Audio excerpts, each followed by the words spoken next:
My name is Marla Shenk. I'm a nurse practitioner. I'm 47 years old. I've been in practice as a nurse practitioner for 22 years. So I have a lot of experience in family practice, dermatology, and aesthetics. I mean, I look young because, well, I act young, so that's one thing, right? If you act younger, you appear younger, but also because I am in this industry and I take very good care of myself and I exercise every single day.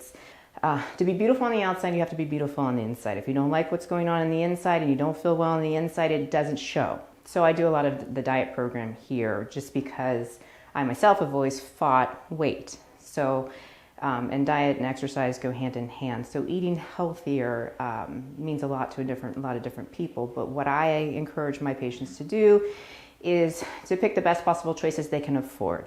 I like CrossFit because it's a challenge.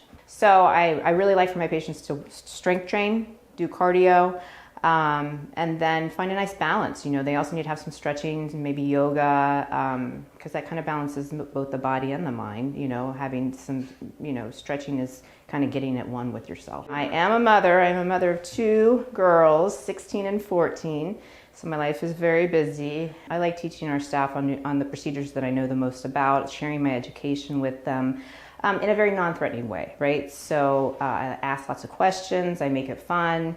I like to help out wherever I can. Anything new that I learn, I love to share it in education. Anything I'm passionate about. So if I'm passionate about it, I will talk to you about it to no end. As far as procedure-wise, I love doing threads. I come from dermatology, surgical backgrounds. Well, I think that what's great here is that Dr. Arviv and everyone allows you to kind of develop your passion and go with it, right?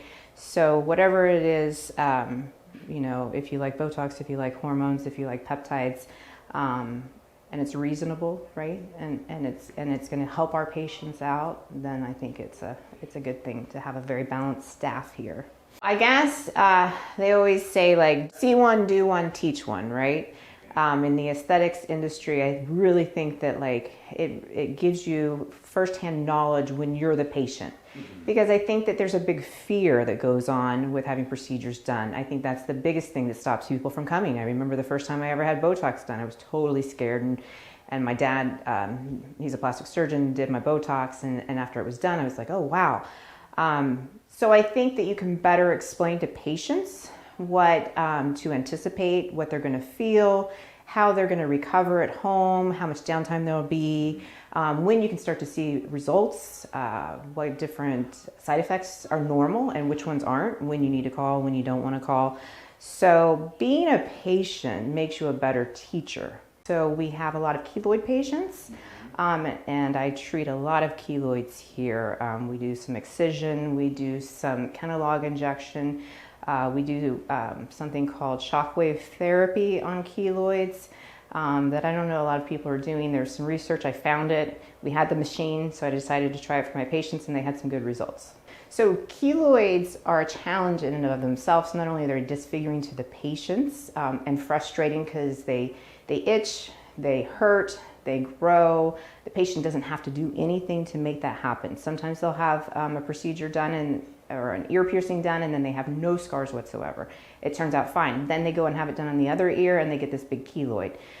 So keloids are challenging for both us and the patient. The best way I've learned to treat them is to, based on their size, is to really educate the patient that it takes more than just one treatment. It's going to take several visits here. If we excise them, we do recommend something called superficial radiation therapy.